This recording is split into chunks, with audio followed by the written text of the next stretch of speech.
Welcome to TalkTickers. We're here to cut through the jargon and give you the essential insights from earnings calls. That's right. And today, we're digging into KLA Corporation, their March quarter for 2025. Yeah, and overall, it looked like a pretty strong performance, wouldn't you say? They actually beat their own midpoint guidance. They did. A lot of that seems driven by, well, the usual suspects lately: leading-edge logic, high bandwidth memory. Yeah. Stuff tied directly to that AI infrastructure build. In their advanced packaging business, too, right? That seems to be really picking up steam. Definitely. Significant contribution there. And interestingly, despite all the talk about economic uncertainty, they said no change in customer demand, no shifts in investment plans. Okay, that's notable, though they did push back their investor day. Yeah, postpone that. But capital returns, still a big focus. They boosted the dividend again, new share buyback plan. Right, and market share looks solid too, holding on to their position in wafer fab equipment and process control. Absolutely. So let's maybe dive into the numbers a bit first. Good idea. Lay out the basics. Okay, so revenue for the quarter landed at $3.06 billion. Which, as you said, beat their guidance. They guided around $3 billion. Exactly. And earnings per share, non-GAAP diluted EPS hit $8.41. GAAP was $8.16, both right at the high end of what they projected. And they did mention, excluding a tax rate adjustment, that non-GAAP number would have been even higher, like $8.55. Correct. A small adjustment there. What about profitability? Gross margin looked quite healthy. It did. Came in at 63%. Again, better than their midpoint guidance. They credited a favorable product mix within process control for that. Makes sense. Better mix, better margins, and operating expenses. Kept those in check. $575 million, actually slightly below guidance. Something about the timing of prototype materials pushed some cost out. Okay, so that feeds into a pretty solid operating margin then. Yeah, 44.2% for the quarter. Strong. And the cash generation. Always important to look at. Very strong. Free cash flow was $990 million just in the March quarter. And if you look at the trailing 12 months, it's $3.5 billion. That's a 30% free cash flow margin. Really robust. And they're putting that cash to work, returning it to shareholders. For sure. In the March quarter alone, $733 million total. About $507 million in buybacks, $226 million in dividends. And they signaled more to come, right? The dividend increase was pretty substantial. Yeah, their 16th year in a row raising it, up 12% this time. So the quarterly payout is now $1.90 a share. That's $7.60 annualized. Significant. And on top of that, a brand new $5 billion share repurchase authorization. So they got about $5.46 billion total authorized now. Okay, so strong results, good cash flow, commitment to returns. Let's dig deeper into why. What's driving this? Well, as we touched on, it's that demand picture. Leading edge logic, HBM, that's high bandwidth memory, crucial for AI. Right, the specialized memory. Exactly. That demand is holding up really well. And then there's that advanced packaging piece we mentioned. Explain that a bit more for, listeners maybe less familiar. Advanced packaging. Sure. It's basically about newer, more sophisticated ways to connect and integrate different chips together in one package. Yeah. They need it for these really complex AI processors, getting different components to talk to each other super fast. It boosts performance. Got it. And KLA's tools are crucial for inspecting and controlling that process. Precisely. And that business is really taking off for them. Now, the interesting part you mentioned earlier, despite all the macroeconomic chatter, the global trade stuff, they're seeing no impact on demand. That's what they reported. No changes from customers, no pulling back on investments, which is, frankly, a little surprising given the headlines. It is, but they did decide to postpone that investor day, pushed it quite far out to earlier mid-2026. Yeah, they cited the, quote, fluid business operating environment and potential macro implications. So maybe a bit of caution there, even if demand is holding for now. Okay. Let's pivot to market share. How are they doing competitively? Looks good. Based on the latest industry reports for calendar 2024, they maintained a strong global share in the overall WFE market, that's wafer fab equipment. The whole semiconductor equipment market, basically. Right. And specifically within their core area, process control, they're still the dominant player. That's about ensuring quality during chip making. And you mentioned they're actually gaining share in some areas. Yeah, definitely seeing strong customer uptake of their optical pattern wafer inspection tools. And importantly, gaining share in advanced wafer level packaging. So that packaging growth isn't just market growth, they're taking up a bigger piece of the pie. Seems like it. They said over the last 5 years, their overall process control share is up nearly 250 basis points. Mm. And in that advanced packaging segment specifically, Yeah. they're on track to be #1 in process control share this year. That's up from third place back in 2019. Quite a climb. Wow, okay. That's significant progress. Any other areas standing out? Well, they highlighted EBAM pattern wafer inspection. That's electron beam based. Right, for the really tricky, tiny patterns. Exactly. Revenues there apparently doubled in the last year, and they gained something like 700 basis points of market share. Doubled. What's driving that? Better platform performance, they said, and just more customers adopting it, often, using it alongside optical inspection for the really tough layers on a chip. Okay, so strong demand, gaining share in key growth areas.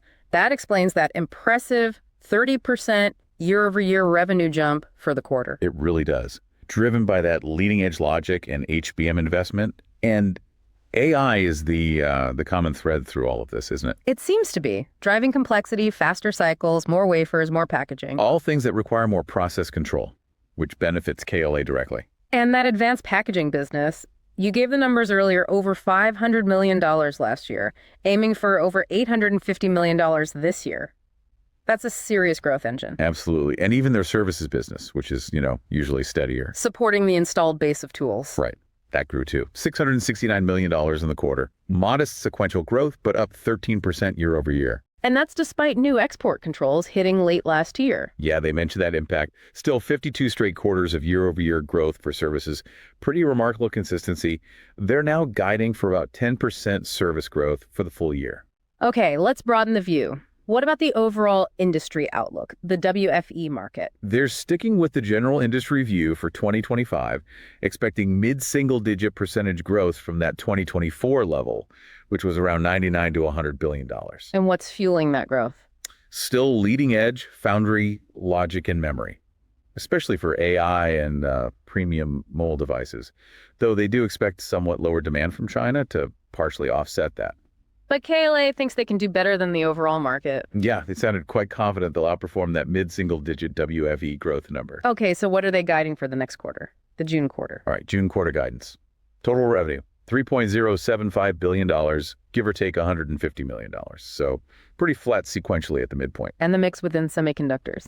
Within their process control systems revenue, they see foundry logic being about 69%, memory around 31%. And within memory, still mostly DRAM. Yeah, DRAM expected to be roughly 76% of the memory mix, NAND at 24%. So DRAM still dominant there. What about margins for June? Gross margin forecast is 63% plus or minus 1 point. So again, holding steady sequentially. But they did flag something important. Which is? Tariffs.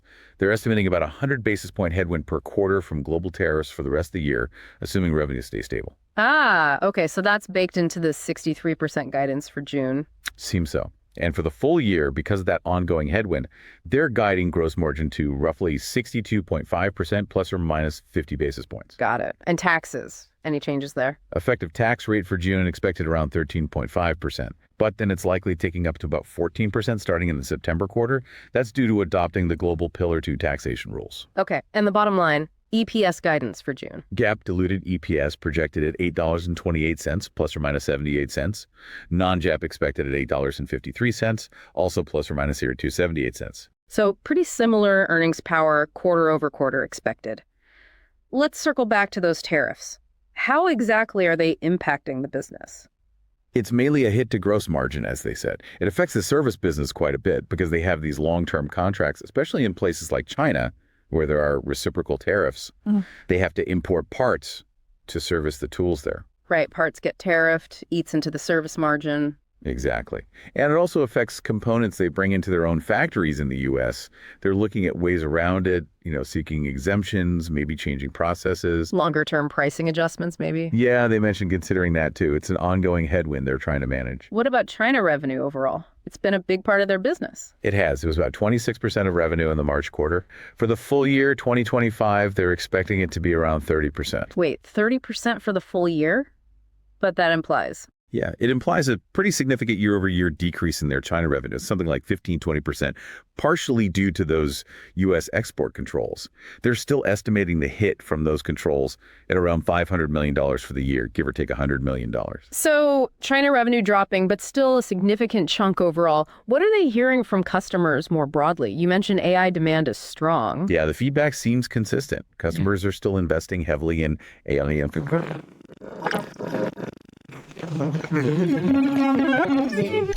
Cycle isn't over yet. Doesn't sound like it. Leading edge logic, HBM, advanced packaging, those are the drivers. Handsets, PCs, still kind of slow. And physical space, like clean rooms, isn't the bottleneck? No, they don't see that as the gating factor. It's really about the pace of building out the actual silicon manufacturing capacity at the leading edge.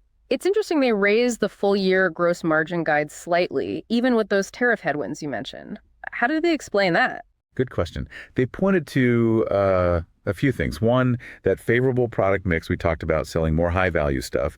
Two, resetting some cost dynamics as they ship newer platforms.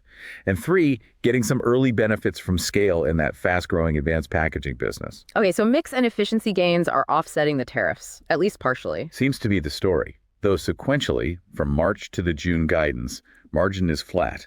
The real jump was from the December quarter into March, driven mostly by that product mix shift. Right. And the service business margin pressure from tariffs, that's mainly because parts cost more to import for repairs?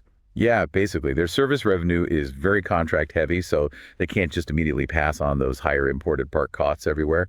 They're working on exemptions and maybe longer term adjusting pricing, but for now, it's a direct hit. How does the second half of the year look compared to the first half, revenue-wise? They characterize it as relatively stable.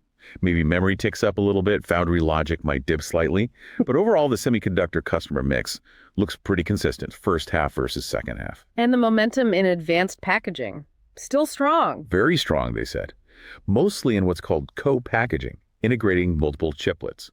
They're also seeing more pull in HBM as customers stack more memory chips higher. That means more layers to inspect. More layers, more KLA tools needed. Pretty much. And they see more opportunities coming with newer HBM technologies like hybrid bonding. One thing that stood out was the low U.S. revenue percentage in the March quarter. Any color on that? Yeah, they addressed that. Said a lot of their business with major U.S. customers, specifically mentioning Intel, is actually directed more towards their fabs in Taiwan right now, rather than Arizona. The Arizona investment cycle has just been a bit slower to ramp up. Okay, that makes sense. Geographically specific ramps. Can they shift production around easily to deal with things like tariffs? Well, they have a global manufacturing footprint built up over decades. They can move things between sites to some extent.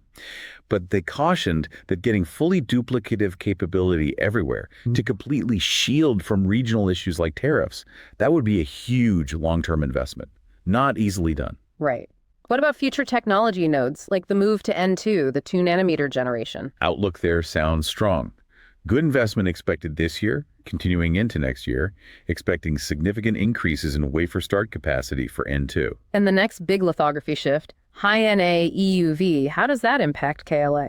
High-NA should actually increase the need for process control. Smaller features mean you need more sensitive inspection and measurement tools. Makes sense. Tighter tolerances. Exactly. And the quality of the photomasks, the reticles used in lithography, becomes even more critical. So you might need more reticle inspection, maybe more actual reticles, maybe more use of things like print check to verify the pattern on the wafer itself. So potentially more business for KLA, but the timing depends on when customers adopt high-NA. Right. Adoption will likely be driven by the economics, the total cost for the customer to implement it. Okay, one clarification point. They talked about outperforming WFE growth by several points. Does that mean their systems revenue drops off sharply in the second half? Good point. No, they clarified that. Despite that outperformed WFE comment, their actual expectation is for their semiconductor process control systems revenue to be roughly flat in the second half compared to the first. So not a big drop-off expected there. Got it. Flat systems revenue second half. They also mentioned a change in reporting, right? RPO? Yeah, remaining performance obligations. Starting next fiscal year, Q1 26, they're changing how they report it to be more like industry peers. They'll report the transaction price for contracts not yet recognized as revenue.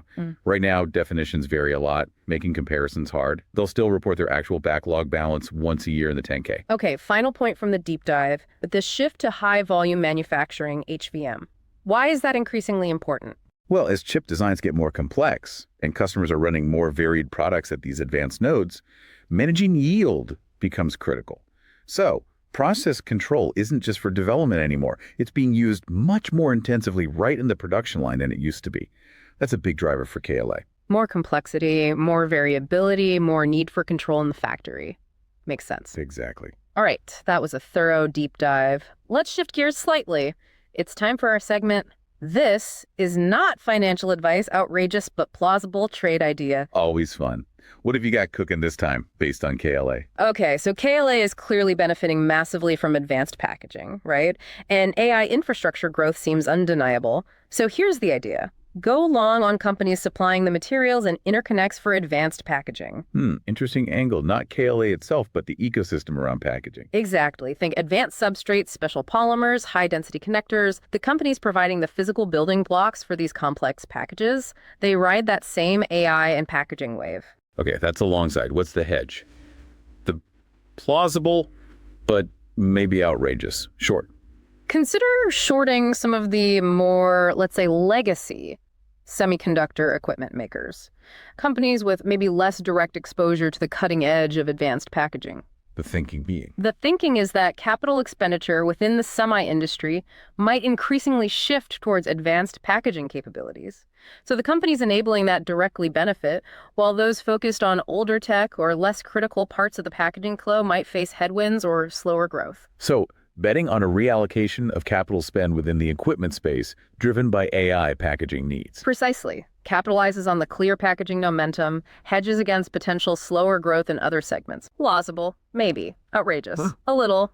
Definitely not financial advice. Definitely not. An interesting thought experiment, though. Okay, so that really wraps up our detailed look at the KLA earnings call. Yeah, we've covered the results, the drivers, the outlook, market position, quite a bit there. Key highlights for me were definitely the resilience in demand despite macro concerns, the sheer growth in advanced packaging, and their confidence in outperforming the market.